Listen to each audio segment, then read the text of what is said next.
Hello, everyone, and welcome to another episode of Founders Grid, sponsored by Gaper.io. Today, we have David Lask. David is the GM of Tala. David, welcome to the show. Hello, Mustafa. Thank you very much for having me here. It's a pleasure to speak with you. So, can you give us a brief background about yourself, what you've been doing prior to Tala? Yeah, of course. So I've always tried to be an entrepreneur. No, it's fresh out of college. I started my first company. Back then, I saw a very interesting opportunity, in the logistics, the 3PL, the third party logistics sector, here in Mexico, in which a lot of the users of these kind of services had all their products, set up for delivery and logistics with these parties, but they always had problems, with their documentation related to exporting or importing stuff here in Mexico. So my first company was focused on how to manage, that documentation related to exporting here in Mexico in order for these customers to be able to have a better service. No, so that gladly worked out. I managed to sell the company in a couple of years, no, and then moved along to the corporate sector, working for a while in Banco Santander. And that's where I realized that there was a huge opportunity in the country to serve SMEs and consumers regarding financial products. Now, here in Mexico, there is still a very, very big need for financial inclusion. There's a very big need for both SMEs and consumers to have access to financial products that they need on their day-to-day basis. So moving over to the corporate sector, I understood this necessity that my country had. So I went to get an MBA to specialize in fintech, in London. Once that was over, I came back to Mexico, joined the founding team of a fintech company called Visor. Their main objective was to link SMEs with banking, traditional banking factoring products, and giving them, a better service and a different way on how to evaluate their credit worthiness. No, shortly after, I've stayed in the fintech sector ever since. Shortly after Visor, I opened another company called Crece, focused on SME lending, fully online. We experienced significant growth in the 4 years since the company started, and giving some changes. I left Crece, still part of the board now at that company, to join Tala Mexico, in order to promote financial inclusion in the country. No, Tala is one of the top 50 fintechs in the world, and they're focused on consumer lending by giving small loans to a large consumer base here in Mexico, in India, in Kenya, and in Philippines, in order for them to be included into the financial system and give them these financial product options that they previously had no access to. Got it. Got it. And how's the experience been so far with Tala? Would you like to enlighten that a bit more? Of course, yeah, it's been amazing. As I said, the necessity is very, very clear here in Mexico. Unfortunately, here in Mexico, we have approximately 50 banks. When you compare that to the United States, where there are more than 5,000, you can clearly see the difference. No, these 50 banks in Mexico have focused more on the lower hanging fruits, which is more corporate finance, consumer finance as well, but focused more on payroll services and those kind of products.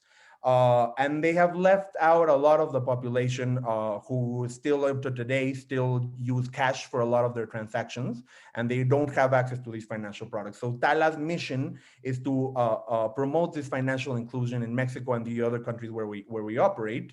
And given the size of the opportunity, given it's still a very fragmented country, there's a huge opportunity ahead of us. And I think the growth that we've seen in the little bit under 3 years that we've been in Mexico shows that very clearly. Got it. So now, coming in as a GM of Tala during the pandemic, especially when, the SMEs and the other sectors are going through multiple credit crunches or financial crunches. So what are the trends that you're seeing, and what is the value proposition, and how do you think, the I would say mainly, let me rephrase, the acceptance of individuals in Mexico or India or other third world countries of accepting fintech? Because previously the fintech has been around for some time, but the adoption has been a challenge. But during COVID we've seen multiple technologies picking pace. So has the fintech sector really picked up pace, and are you seeing the trend like just shortened or stuff? Yeah, it's been very, very impressive. In all our other countries where Tala operates, the adoption rates of financial digital products that we've seen throughout the last year. It's part of that silver lining, of this terrible pandemic that we're going through. But it's been different in each one of our countries. For example, in Kenya, they've been for several decades already used to digital transactions, mainly because of M-Pesa, and all that, those different products that came up in the last couple of decades. Here in Mexico, it's been a little bit different. Technology in terms of smartphone,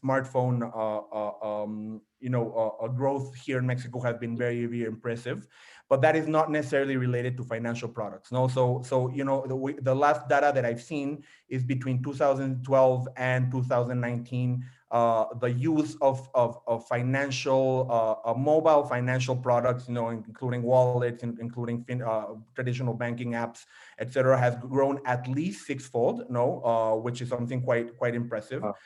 It is going in that direction, yet there is still a huge part of the population that needs to get there, and that is exactly our responsibility. We've also seen throughout the last year a growth in acceptance and use of financial technology related services of over 250%.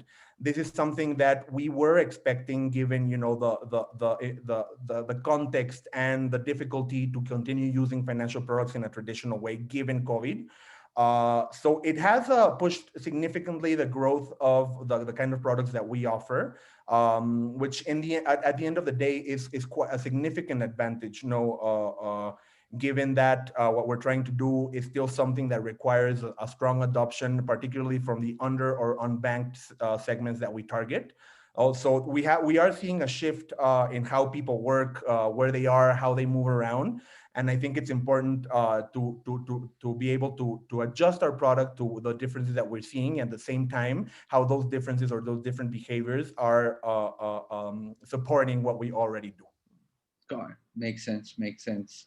So, which brings me to my next question in regards to mental health of the team, productivities of the team burnouts. These are the things that have been under debate for the last few months because, previously for some, they're confined at their homes in small houses with families. Some don't have to move around because of COVID. So, what step, being the GM, what steps have you taken at your company at Tala to ensure that the teams don't get burned out and they're working more and more collaboratively? So right at the beginning of the pandemic, we did shift in a couple of weeks now into a work from home model that we previously had not done.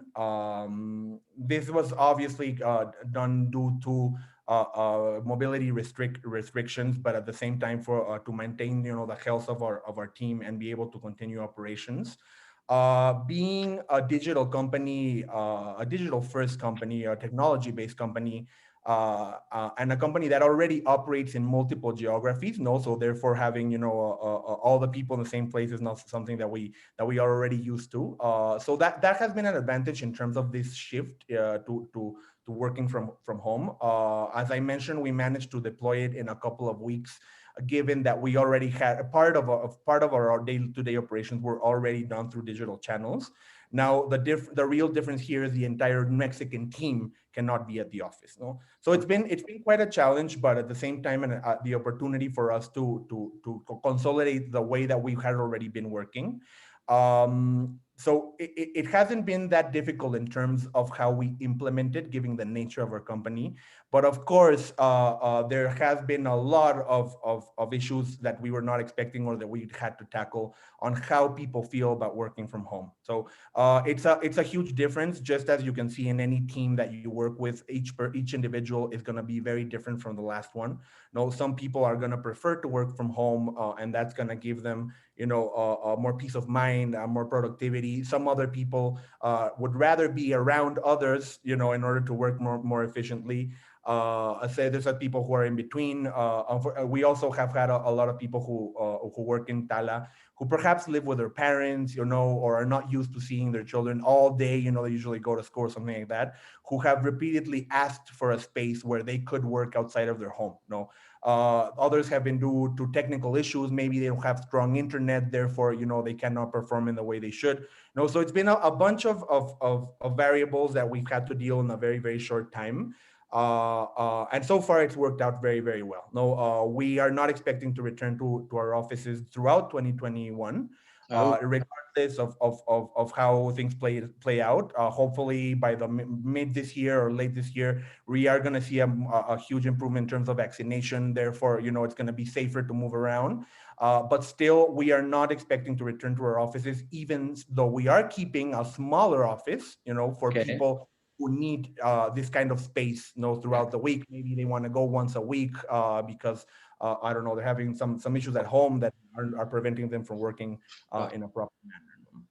So, which brings me to my last question, from a personal productivity point of view, uh, what changes you've brought into your own personal life that are helping you to be much more productive as well as maybe maintain a work life balance? Yeah. So one of the things that I see with this shift that we're seeing around the world, in terms of being able to work from home, is that a lot of technologies were already available to be able to improve this. I don't know, communications channels. How can we talk to other team members? How can we set up, project management software? All that kind of stuff that you can already use in order to improve the way you work from home.